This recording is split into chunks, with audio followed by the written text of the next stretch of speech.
and close to 1,000 miles from home.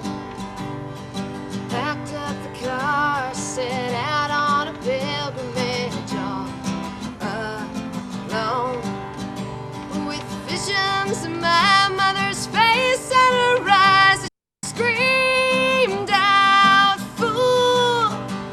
when I woke each morning last week and I went back to sleep instead of school. But don't blame me, blame it on Tennessee. And don't blame me, there's just somewhere that I had to be. There's just something that I had to see. The road up ahead, the rest left behind, and halfway to California. Ooh,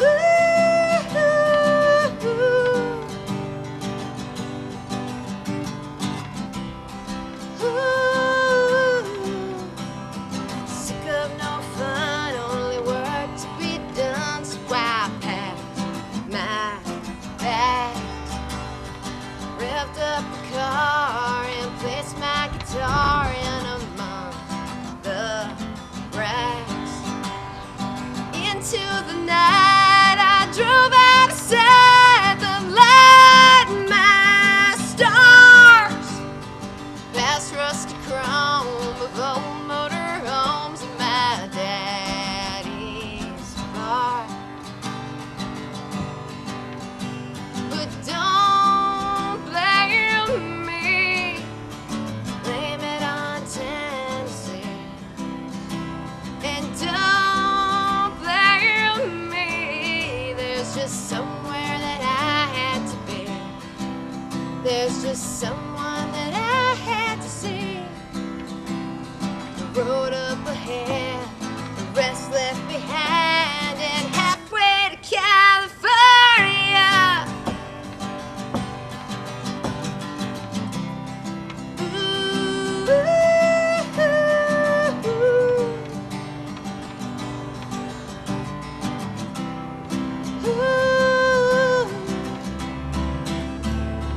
I don't mind sanding my boots,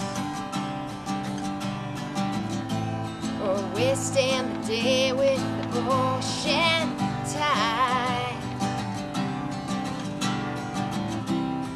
I won't miss no one or nothing at all, but I'll sure miss the Tennessee sky.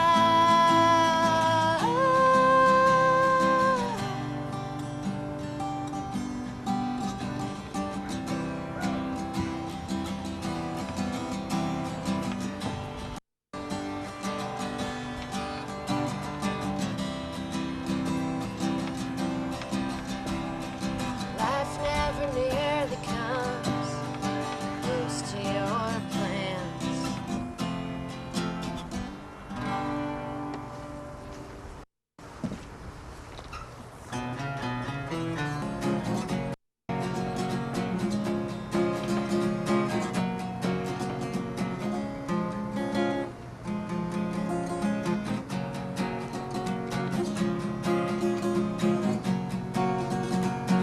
You got something up your sleeve, baby, I can see it from way over here.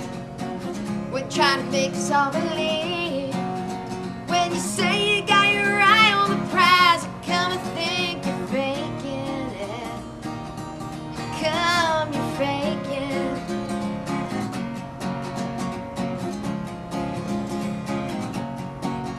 So you say you're gonna go away, maybe somewhere in Mexico. But the way the airports are today, you might find yourself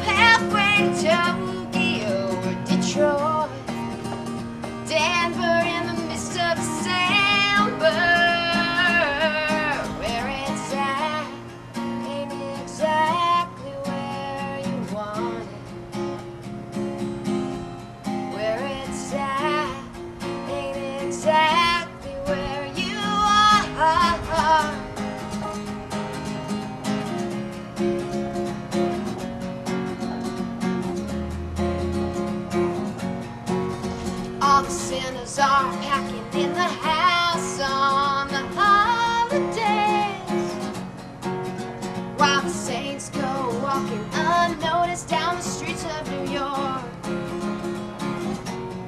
Where it's at ain't exactly where you want it. Where it's at ain't exactly where you are.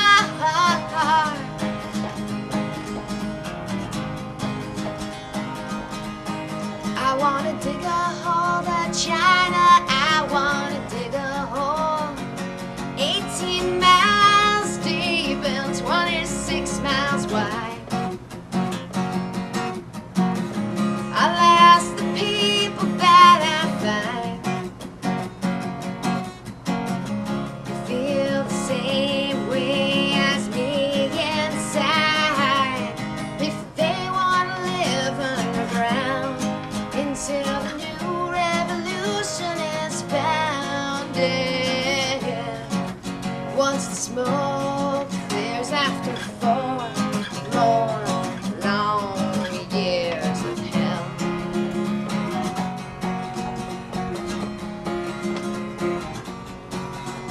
'Cause nothing's gonna change if nothing changes. And we got some more time for some more rearrangements. Better stand up.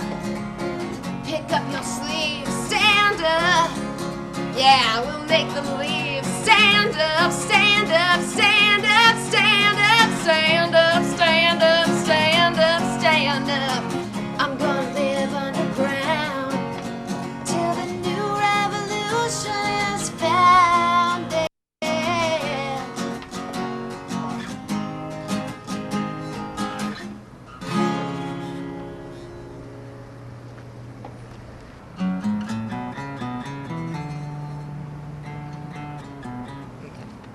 Cool. Hold on, just 2 seconds. Okay. Sure. Actually,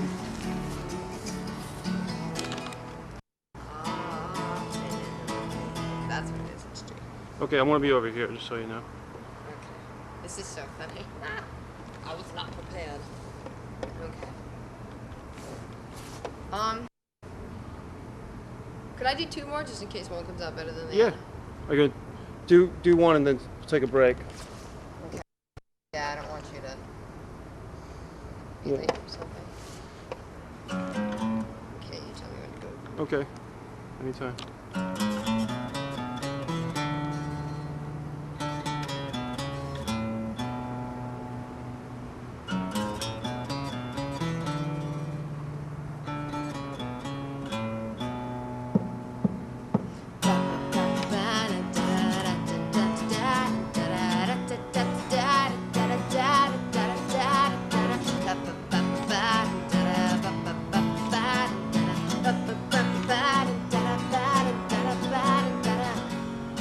It may not be what we thought when we first got together. It was more like an assortment of crazy weather. Now I'm waiting for it to pour down from the sky. All the answers to the questions in my mind, through the voices and the noises. You're just like the calm before the storm. Some days everything I know went on can be blown away, but then I see you and me off in the haze.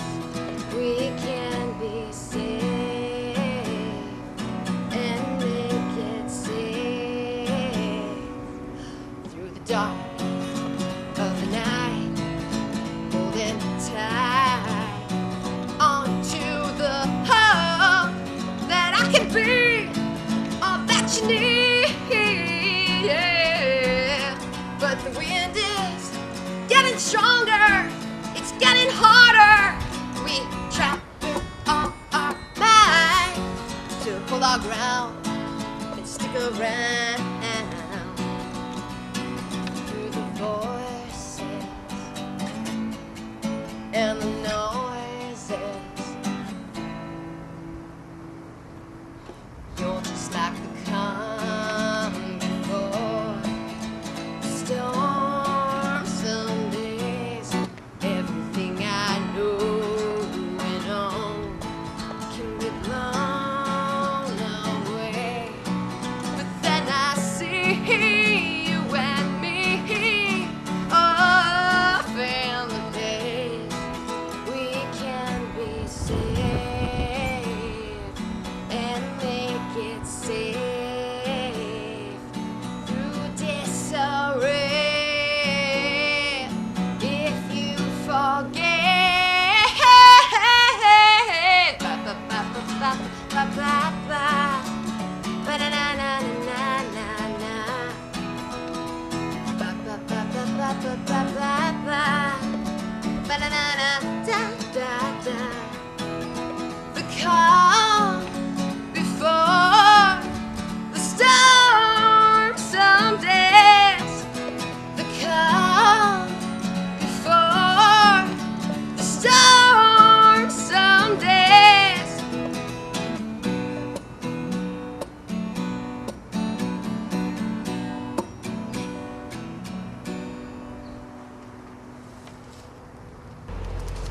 Okay, anytime you're ready, Heather. Okay. That's fun. That'd be fun. Oh, that's prison. Tell me when to go.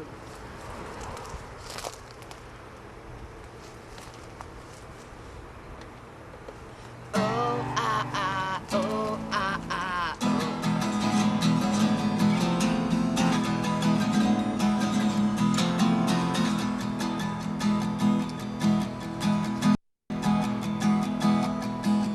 I've been clinging to the feeling that this can't get any worse. Staring at your red vest, we're walking in reverse. Another time, possibly another life. As for now, let's park it here. 'Cause I got one thing on my side, that's tomorrow. At least you know it's coming, at least you get a warning. Oh, oh, oh, oh. As you can see, I can't tell up from down. At least you know the difference, at least you have a conscience. Where is mine? At least you know the difference, at least you have a conscience. Where is mine? Oh, ah, ah, oh, ah, ah, oh.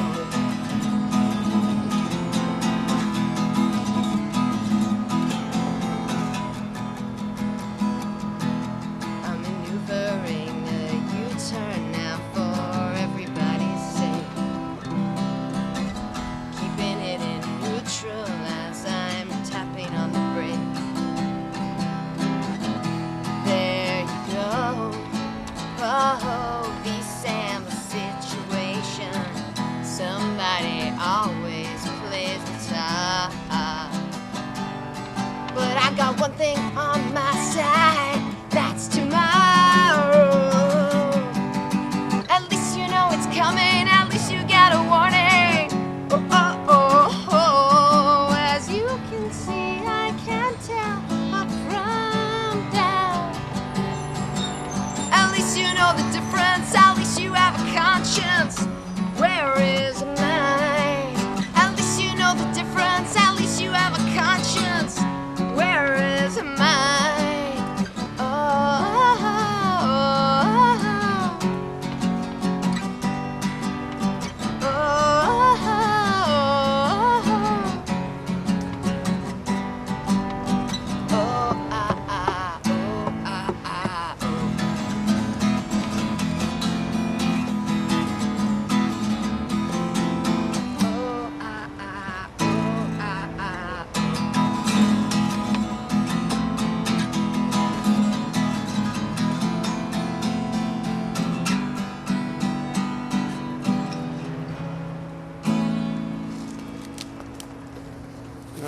Okay, this is the Mike Messier Show. We're here with Heather Rose, who just performed for us exclusively in the backyard of the West Side Arts. We want to thank Scott, I believe it's Scott Paxton, isn't it? Mm-hmm. Or Scott Axman, I'm sorry. Yes, Scott Paxton. We should probably do that again. We should, well, that's okay. Scott knows who he is.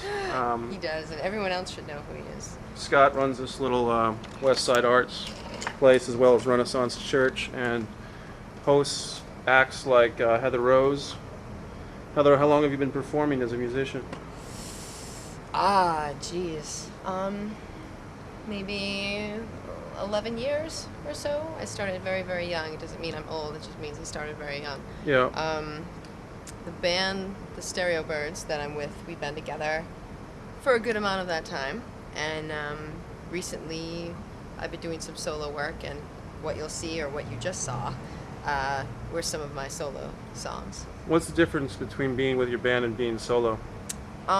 Solo is much more singer-songwriter, Amy Mannish kind of stuff, where in the Stereo Birds, Kenny is very, my guitarist is my writing partner, and he's really kind of punk, and it evens itself out, and in between what you get is the Stereo Birds sound rather than just a rock band or a singer-songwriter. So right. This is more of my weepy, broken heart, and the Stereo Birds is more political. I've got a couple political tunes, but it's much more like sad little 13-year-old girls on a Saturday night with no dates type of. Yeah, I can relate to that. All right, where do you want to go with your career? What goals do you have as far as musician, whether it's with the band or solo or both? Well, we've been working really hard at just being able to one day not have the day job, and it's getting closer. I think that's the goal of any musician, or at least the musicians that I hang out with, that you just keep landing gigs and you keep touring. We went on a southern tour last summer, all the way down through Kentucky, the Carolinas, Virginia, Tennessee. You just get your name out there, and at the end of the day, you want to maybe be working in a field that you care about. So kind of may work in an office during the day, but that's not what I want to do with my life. So where can people see you perform locally? Locally, we play everywhere, in Providence, The Call, Boston, Call, the Century, the Green Room. Solo-wise, I host an open mic at DeVille's with some great girls like Becky Chase and Emily Smith and Candace Brooks, and we switch off. Play a lot at Splash doing my solo material. You can check out my website is heatherroserocks.com, because I couldn't get heatherrose.com. It's not pretentious, it's just out of necessity. And the Stereo Birds, like a car stereo, birds, put a the in front of it, .com. Okay. And we have all our gigs up there. Cool. Anything you want to say to the Mike Messier Show audience? Yeah, keep watching. This guy rocks. Thanks. Keeps the rock alive. I'm trying. All right, Heather, thank you very much for being on the show. Thanks, man. And best of luck in your future. Peace. Good guy, but he's not very talkative, number one. He's not very outgoing, but he's a good wrestler. All right, let's get closer so he's gonna.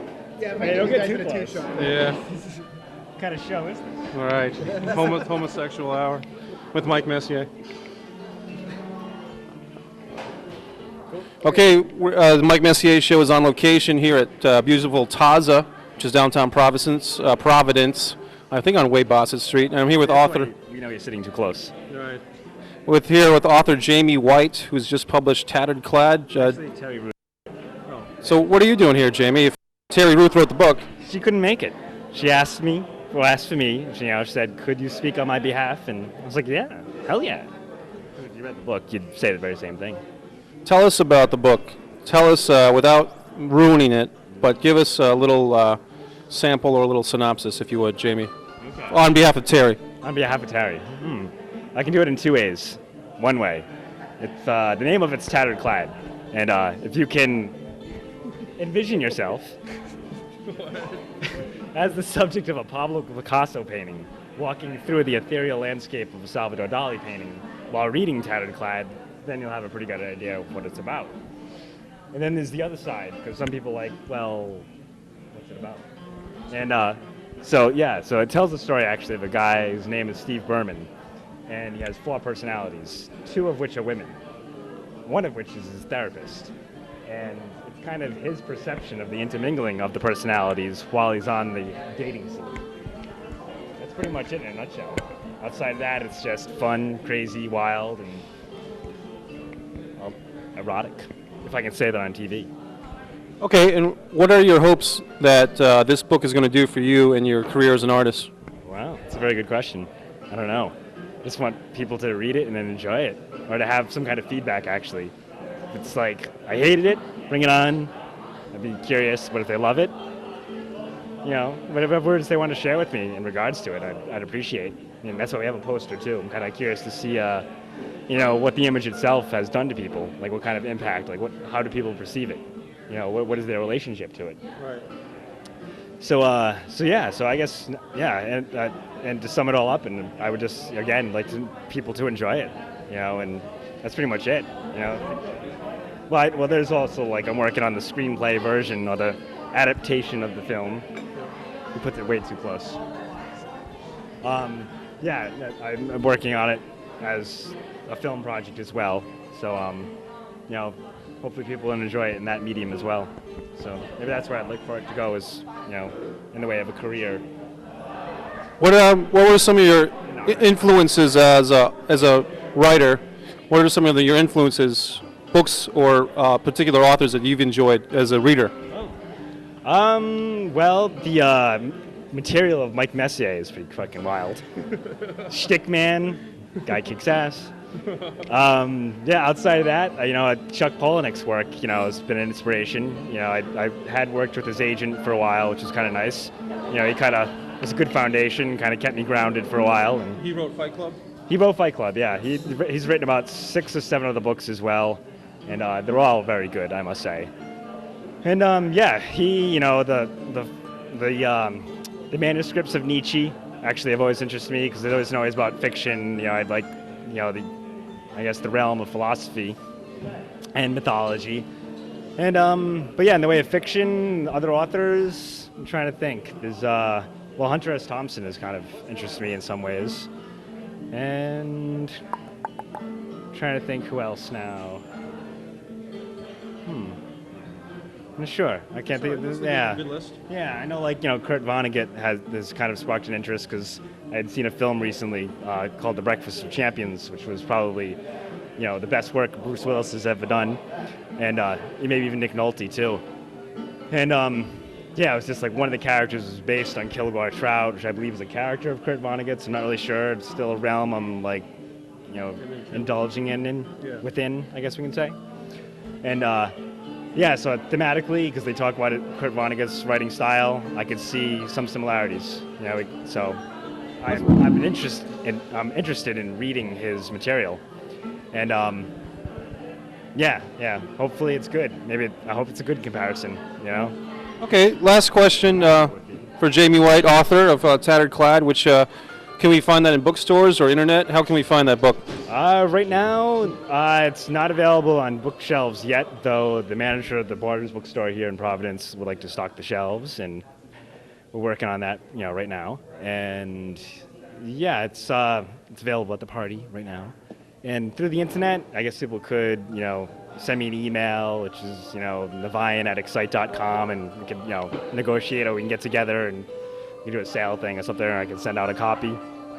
And I guess, like, we share the email address, or do you want to do like a graphic thing and be like, send it over here?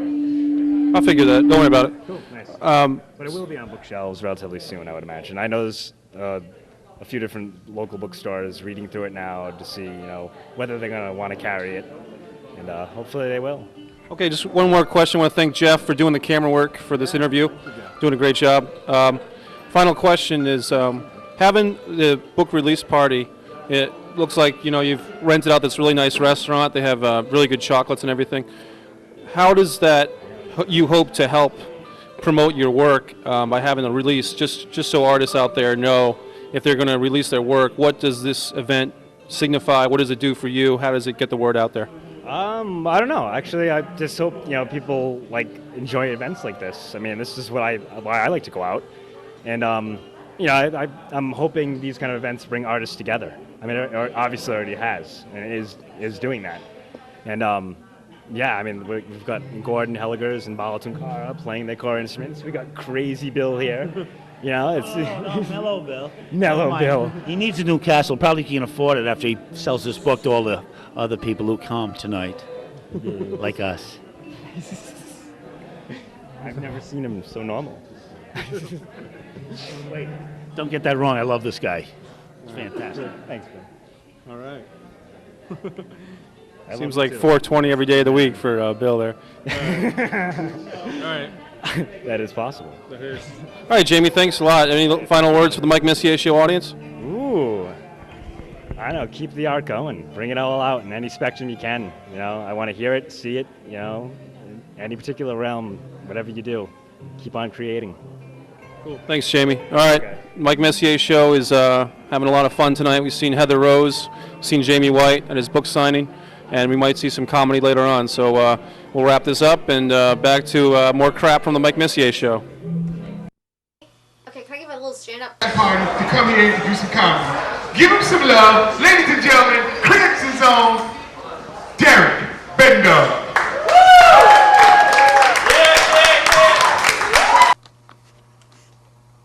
Oh Lord, my name is the motherfucking Smudge Baby up in this place, and I'm calling you from beautiful downtown Providence, Rhode Island, in the Silver Lake District, and I got my little girl. Introduce yourself, baby.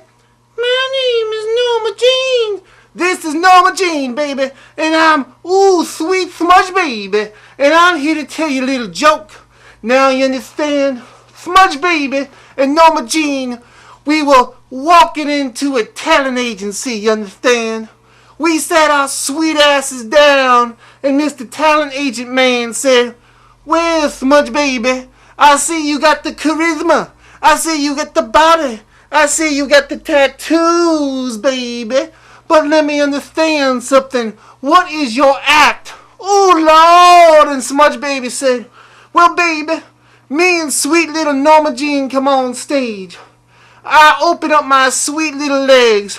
She crawls her sweet little leg into my gash, and then I swallow her up. And baby, when I spit her out, oh Lord, she comes out looking like this, baby. And I say, the reason for that is, baby, it's a political message. You see, it doesn't matter if you're pro-choice or pro-life. It just matters if you make up your mind, baby. Oh, Lord. And the talent agent said, "That's disgusting. That's vile. Now, what do you call your act?" And I said, "Baby, it's called the Aristocrats." Oh, Lord. And he said, "Well, how much money do you want for that act?" And I said, $1 million. Oh, Lord! I told you I could make that motherfucker funny. Now this is Smudge Baby saying hi to sweet little Penn and Teller, saying hi to Mr. Paul Provenza, because nobody knows who the fuck you are. And I'm signing out from beautiful Providence, Rhode Island for the Aristocrats contest, baby. I'll see you on the DVD. Oh, Lord! And, All right, welcome to another episode of the Mike Messier Show. In this segment, we're going to be interviewing Chris Young. Chris has been on the show before, very outspoken young man, and he's got a lot to say. Chris was recently featured in the magazine Rhode Island Monthly. We're going to take a look at that right now. And there you see some good shots of Chris in the magazine. And then just one of these of interest, it says, a couple of these questions. What is your greatest fear? Chris answers, getting shot by organized crime. What historical figure do you most identify with? John F. Kennedy. The interesting question is, what is your motto? Chris actually quotes Robert Kennedy. All great questions must be raised by great voices, and the greatest voice is the voice of the people, speaking out in prose, or painting, or poetry, or music. speaking out in homes and halls, streets and farms, courts and cafes. Let that voice speak, and the stillness you hear will be the gratitude of mankind. So that's Chris's quote from Robert Kennedy. And on that note, we welcome Chris Young to the Mike Messier Show once again. Thank you, Mike, for having me back on. And you speak for the people of the artist community in Rhode Island, and that matters. And that's why I'm here. The opportunity to be heard is the most important thing for me, for my political campaign, and for the issues in which we both share are important to all Rhode Islanders, such as high property taxes, the lack of affordable housing in Rhode Island, high gas prices, high electric prices, and high gasoline prices, which these issues are not adequately being addressed by our state legislature or by our federal representatives, our congressional representatives on these issues. And as a candidate for the United States Senate, a candidate for mayor of Providence and lieutenant governor, I'd like to bring these issues forward and help address these issues for Rhode Islanders. Now, Chris, you mentioned that you're running for 3 offices. If you had your choice of those 3 offices, which do you feel that you would best be served to have? Well, what I believe is that the election process in Rhode Island is extremely corrupt. When you have a process that there's no accountability, no paper trail, where there's no trail as to whether or not 117-year-old voters vote or not, whereas in Providence there are tens of thousands of voters that are on the voting list that still haven't been removed. Matt Brown, who recently was at the top of Brown University's poll. Brown University had him at the top of their poll and said that he was going to be the next United States Senator from Rhode Island. Now, it pulls into question whether or not these polls are rigged, whether or not Brown University is intentionally manipulating these polls, polling in specific areas where that candidate lives or has a strong constituency base, or whether or not these polls don't even include the other candidates. I know for a fact that 2 of the other U.S. senatorial candidates were not even included in those polls because I was one of those candidates. The polls that Brown University conducts, some of them don't even include me as a candidate. But in the other category that the Providence Journal reported, other received 45 to 50% of the vote. So the only other that there are me and one other candidate. So I think we're doing pretty well, Mike. But if the likelihood of me winning any one of these races is highly questionable because of the election process in Rhode Island. The head of the State Board of Elections has recently resigned. His name's Roger Bejan. There's serious federal questions and state questions as to the legitimacy of the election process in Rhode Island that need to be addressed, that aren't being addressed. Matt Brown said that he wants to clean up the voting rolls, but under his plan, the voting rolls won't be clean until 2010, right, until the 2010 election. And by that time, I'm sure they'll come up with another corrupt plan to switch to a electronic voting system. And there's a horn bopping. Maybe maybe someone's trying to get your attention to listen to the issues that are important here. And so, anyways, one of the main reasons why I'm here. This is me in the Rhode Island Monthly, which you can get in this issue of Rhode Island Monthly, the May issue. There's several different questions that Rhode Island Monthly asked me, and it's a very entertaining section. So Rhode Islanders could, I encourage people to get this and view it. And my website's in this. It's www.wheretovote.com, where a lot of the issues that we're trying to address here that aren't being addressed by the mainstream media are located. And again, we'll move over the May issue of Rhode Island Monthly. Okay, we'll move this over here. And so basically, here's my website, wheretovote.com. I'm Christopher Young. If you want to volunteer for my campaign, that's the phone number, 789-0029. Right. That's 789-0029. I need volunteers for to do the signature collection before the primary election, which is in September. It's some time away. I only need people for a very limited period of time, a couple of days, or even a couple of hours would be great, just to help collect signatures to get my name on the ballot for these races. If people aren't aware, they've written a law specifically targeted against me to prevent me from running in more than one election at a time. Right. In my last election, I ran for 2 elections at the same time, and I received 30% of the vote in one of those races.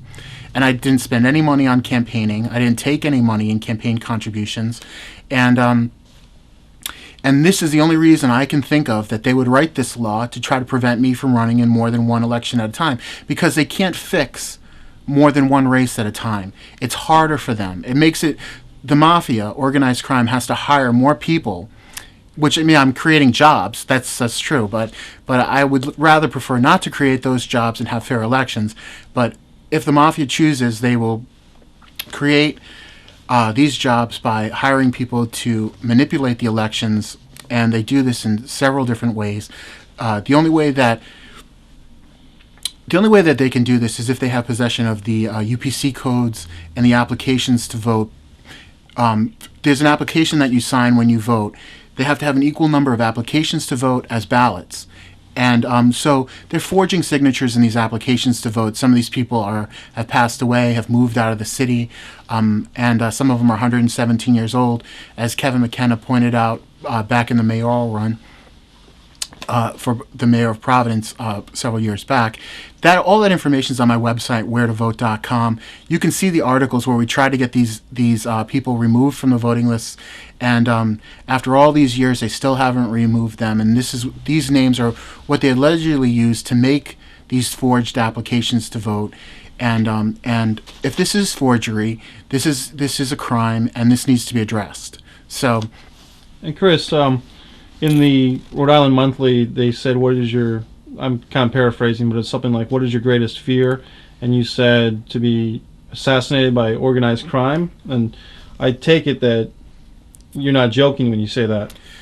No, to address real issues in Rhode Island, to address the issues of childhood poverty, the issues of increased taxation, the lack of affordable housing, these issues aren't issues that these corrupt politicians really want to address. They don't want to tax Brown University. Brown University might give them a job after they leave office. Brown University might help them skew a poll, so they don't really want to tax Brown University, and I do want to tax Brown University, so therefore I am jeopardizing their income base. I'm addressing issues that they don't want to address, that the media doesn't want to address, and therefore I am putting myself in jeopardy by addressing these issues that are important. If colleges continue to pay no property taxes, surrounding areas, the evaluations keep on increasing because colleges can charge whatever rents they want to tenants. And there's a decrease in the amount of affordable housing. In Providence alone, there's been a loss of 50,000 affordable housing units. That's apartments that are less than $500 per month. So there's been a loss of 50,000 apartments, less than $500 a month, since Cicilline has taken office. Now, these issues aren't seriously addressed by the media, but the major property holders who have these ties to organized crime, who get property at tax sales or other forms of auctions, foreclosure auctions, and they own these huge amounts of property assets. They own the apartments that many people live in, the apartment buildings. These people don't particularly want the situation to change. They want to continue to exploit. And I'm not talking about people who own 1 or 2 or 3 or 4 pieces of property. I'm talking about people who own large numbers of property. If these people are connected to organized crime, they don't particularly want their status to change. And this is something that I do want to change, and that does put my life in jeopardy. So what do you do as a civilian to protect yourself, if anything? Well, bringing issues forward and being public about issues is important. Involving the federal government, involving the FBI is important. Going through the Washington Bureau, the Federal Bureau of Investigation, bypassing the State Bureau, and addressing issues specifically to the Washington Bureau, the FBI, is a way in which you can go around the corruption that's within Rhode Island state government. So if you do have issues that you need to address, that's the way to go. Go through the Washington Federal Bureau of Investigation. But to be public on these issues is a way of protecting yourself as well.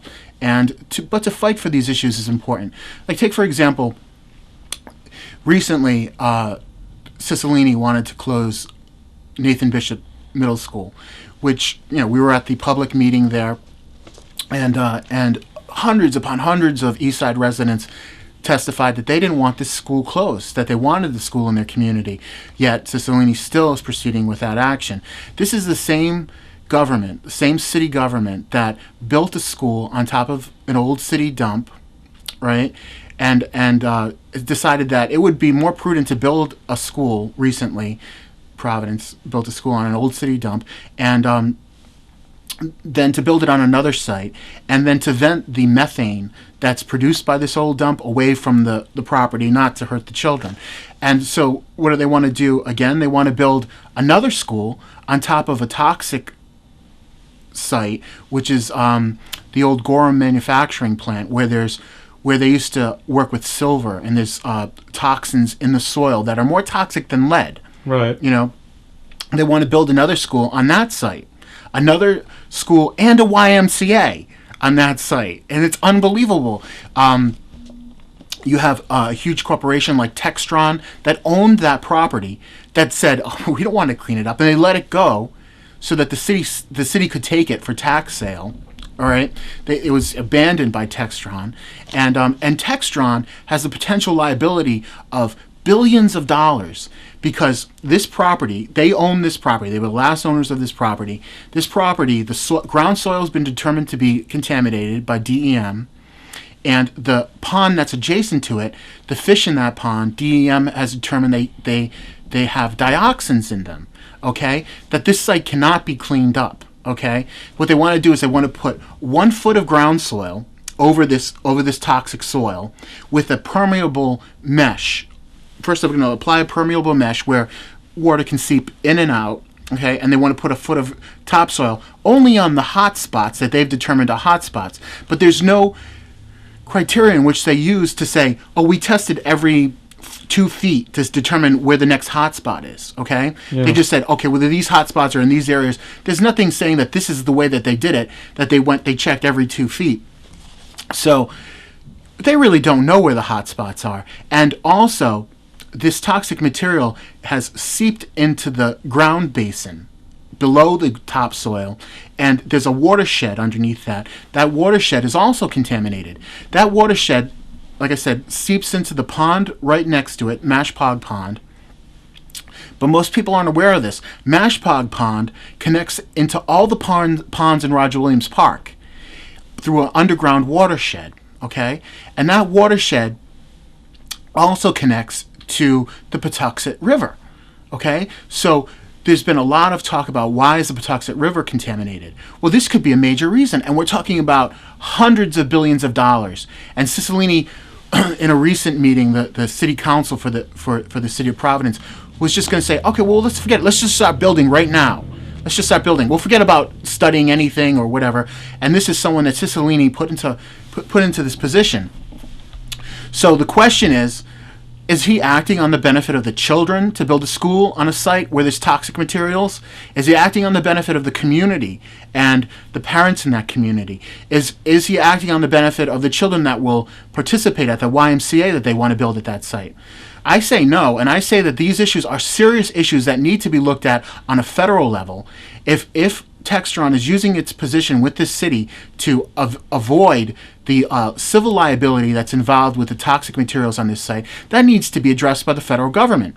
And so Cicilline conducted a study by Gilbane as to the determination of whether or not a middle school is necessary or not, okay, and what the condition of the school is. I believe that's approximately what the study was about. If not, it was a study that was conducted by Gilbane. They were paid a couple of $100,000, and they at the point in which I last checked, they still haven't come out with the study results, way past the deadline in which that study result was supposed to be put out.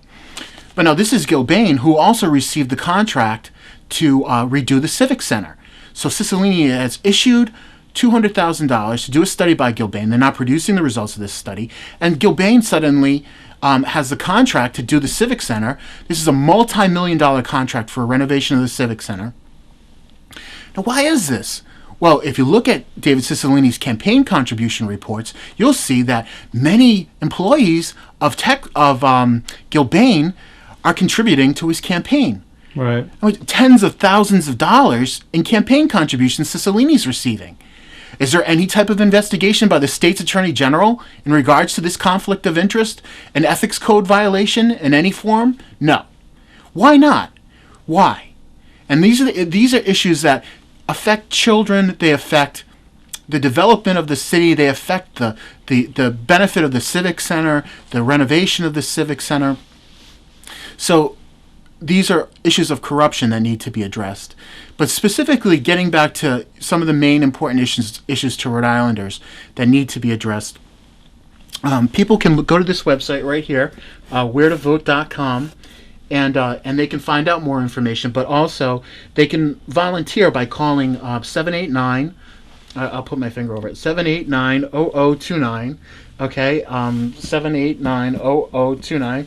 If you want to help volunteer just for a couple of hours to help collect signatures to get my name on the ballot so that the issues that we're talking about today can be addressed and so that I can be on the ballot to run for these offices. Now, you mentioned the Civic Center. Is there any conflict of interest with the Dunkin' Donuts having the name on the Civic Center? It used to be the Providence Civic Center. Now it's the Dunkin' Donuts Center. Is there any conflict of interest that you know of with that, or is that just free enterprise? Well, I think that that's not the main issue. The main issue is whether or not the construction of the renovations to the Dunkin' Donuts Center, the Providence Civic Center, are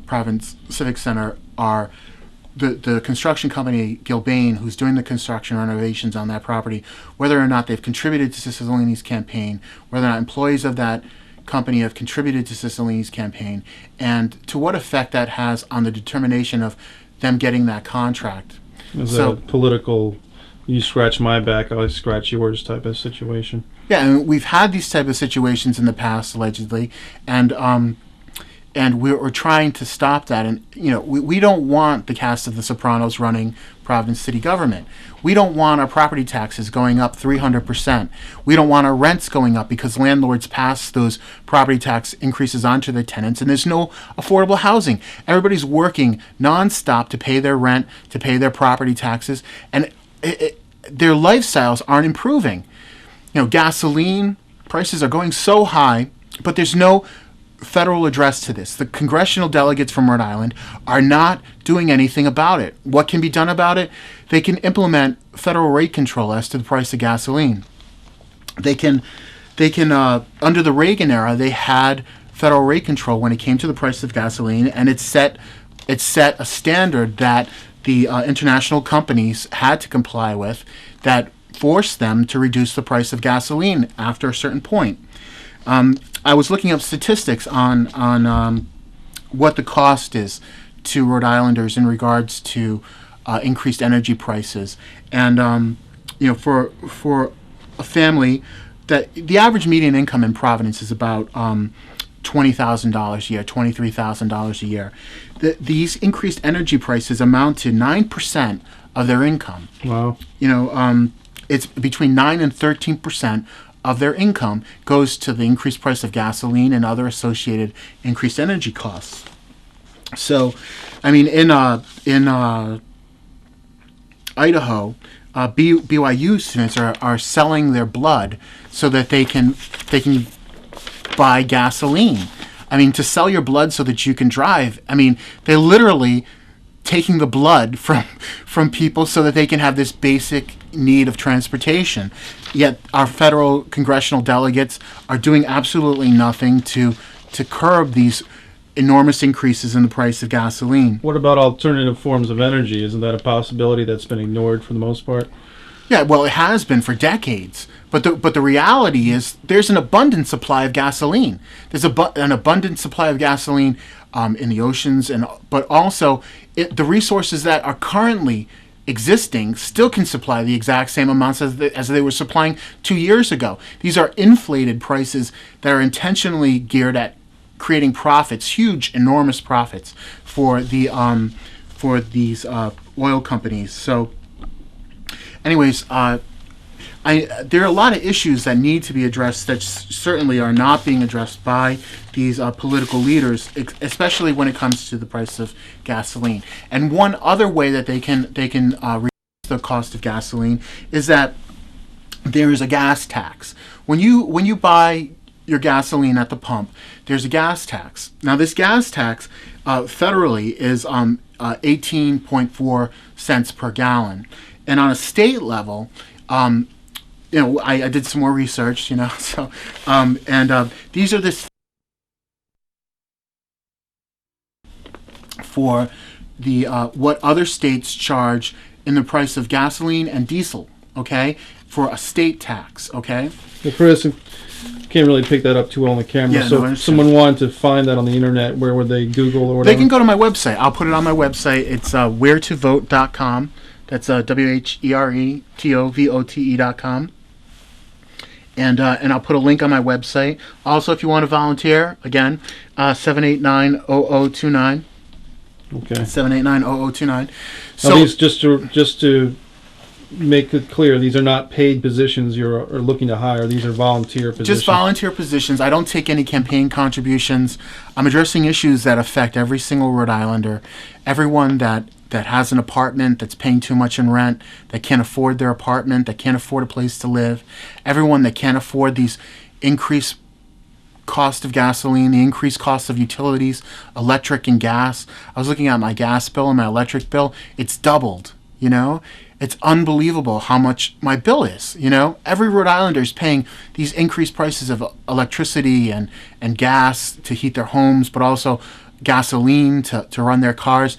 These issues affect you, and if you care about them taking money out of your pocket, taking money out of the pocket of your children, so that you can't feed your children have food or whatever. Not just on that dramatic of a scale, but just money to live with, to be able to go out to the movies or to take your date out on a date, to these issues that affect you directly, for an hour of your time to help me to try to change the society, to make it better for yourself.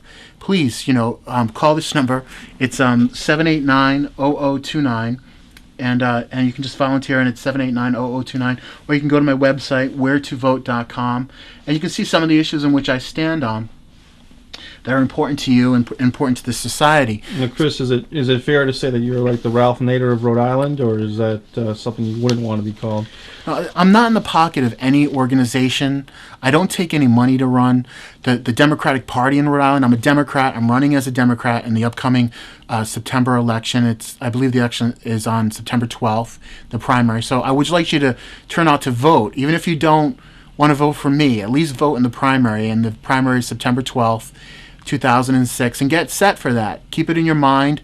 And remember that date to turn out, because your vote really does count. It does matter that if there's a huge percentage of people that turn out to vote, even if they fix the election, they can't fix it on a certain level. That's why Cianci, they couldn't fix it against him, because so many people turned out that the percentages wouldn't make any sense. If 80% of the people turned out for Cianci and voted for Cianci, well then how could Cicilline come up with another 80% to match that, or 90% or 81% to win? It's not possible. So that's the reason why it's important to turn out in volume to vote for the primary. I don't have the advantage of being the mayor of the city of Providence to say to all the city employees, turn out to vote for me. If you don't, your job will be lost. I'm not saying that Cicilline does that, but the fear and threat of losing your employment, is a swaying factor in this election. Now, people don't know who you vote for when you go in to vote. So if Cicilline intimidates you, I'm not saying that he would or not, but I'm saying that if he does intimidate you, he doesn't know who you're going to vote for when you go vote in that booth. So just, you could vote for me, and that would be all the better. What's going on with firefighters? I drive around Providence or Rhode Island in my daily travels, and I see all these so many thousand of days without a contract, and the issue is kind of lost on me. Do you have more information for us about that? Well, finally after a forced arbitration, it was forced by the court, okay? An intermediary, an arbitrator. See, like, if most people aren't attorneys, they don't understand this stuff, okay? And I'm not an attorney, but I am familiar with the law. I'm familiar with the Constitution of the United States of America and all the rights that are protected under that. But the firefighters' contract was forced under arbitration, and that means that an intermediary came in and said, well, look, this is what's fair. This is what you have to do. The intermediary forced Cicilline to come to some resolution on the matter, and there's still stuff that's still being disputed at this time. At the time that this is being taped, that still hasn't been resolved.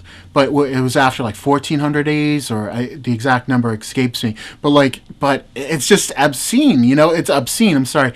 That after 1,400 days, they went without a contract, and then all of a sudden everything's okay. That like a megalomaniac can say, okay, you're not going to have a contract for 1,400 days. I mean, I'm not saying that Cicilline's a megalomaniac, but you know. If the shoe fits, no. Right. I'm saying, but like, you know, to go without. I'm not saying that the shoe fits either, but to go without a contract for 1,400 days is clearly in and of itself a complete violation of any type of trust that is put between Providence city government and the firefighters and the residents who depend on those firefighters for their services. So, anyways, getting back to gasoline and the tax on gasoline.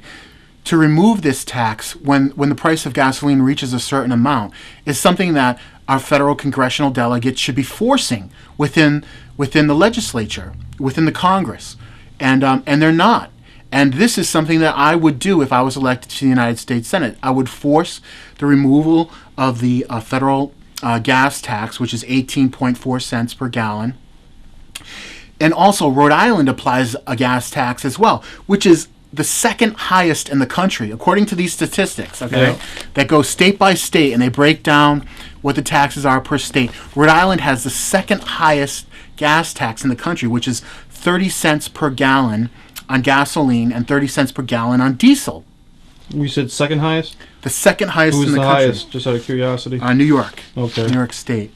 So anyways, this is an issue that also needs to be addressed. That's not being addressed by the congressional delegates, and specifically Chafee, okay, who I'm running against. This is out-of-pocket money that hurts families, that increases childhood poverty, that increases just the basic cost of living for every single Rhode Islander, in the price of utility prices and the price of basic travel. You know, and travel is protected under the United States Constitution. The right to travel is a constitutionally protected right, and this is really truly being infringed upon by these increased costs for gasoline. People's right really is being restricted by their economic income, by the income in which they receive, and that's unconstitutional. Yet our congressional delegates are doing nothing about that. There are certain protections under the 4th, 5th, and 14th Amendments of the United States Constitution that protect the right to travel. There's also clauses within our protected rights, such as the right to interstate commerce. The federal government has the right to intercede when interstate commerce is being affected. Clearly, interstate commerce is being affected by these increased costs for gasoline. Yet there's no representation for the people to try and stop these rate increases by setting some type of federal rate control or by reducing the federal tax or the state tax in regards to these matters. So I don't think that our college students or our children should be donating their blood like they are in Idaho to pay for their gasoline so that they can survive. Chris, we got about a minute and a half, so if you want to make any strong points. I know you were looking for volunteers, which is important. Well, also, I believe that the country is heading in a new direction, away from the war in Iraq. I believe that the people in the country are moving away from a war that's cost us 2,405 American lives. I believe that the cost to the Iraqis of 100,000 lives is too great of a cost internationally. And I believe that it is for us to stand on these issues, to say that these things are wrong, that this war is wrong, a war for oil, but hasn't even amounted to a war to benefit Rhode Islanders or or our country, that our country has shifted its position, is moving away from this war in Iraq and saying that we need to concentrate on domestically the basic costs of living, the cost of gasoline, utility prices, the affordable housing, issues that are not being addressed by the current congressional delegates or even on a local level. The lieutenant governor's position or the mayor of Providence is not doing what they should be doing to preserve basic freedoms in this country. And so, like I said, according to CNN, 2,405 Americans have died in this war in Iraq, and we need to stop this war. We need to prevent further Americans from dying, our soldiers from dying over this ambiguous war, and we need to do all that we can. And one way that we can do this, just on a limited basis, is to help me for a couple of hours to try and put signatures on the ballot so we can address issues that affect these freedoms. And let's just wrap it up, Chris, because we are out of time on this segment. But so go to wheretovote.com, and my name is Christopher Young, and the phone number that you can call is 789-0029. That's 789-0029. And that'll be for until the beginning of June. And then you can go to my website, wheretovote.com, and get the new phone number that you can call. And I'm only looking for a couple of hours worth of volunteer time to help change and make a difference in the state and nationally on issues and address issues that affect everyone. So if people could call and help volunteer, I promise that people who stand for these issues, I promise to do all that I can, if I get elected to political office, to use those same types of individuals